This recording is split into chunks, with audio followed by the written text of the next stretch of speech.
Hi there, welcome to the Gridmate Learning Channel. Today, we will provide a detailed walkthrough for setting up the split view feature.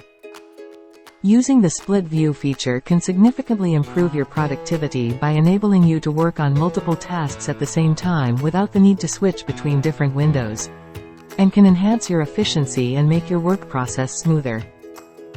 We will implement the split view feature on this grid.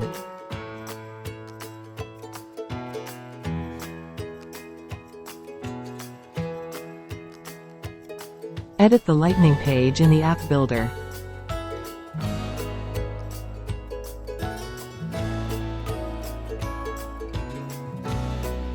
Scroll down. Check Enable Split View. That's it, click Save.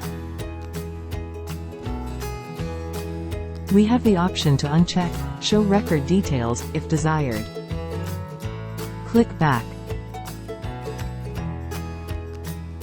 Perfect, the split view applied successfully. It's adjustable.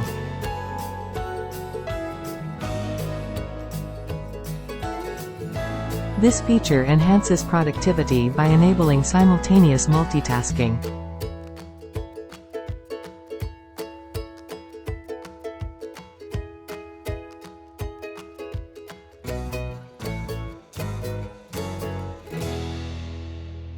Thank you for watching.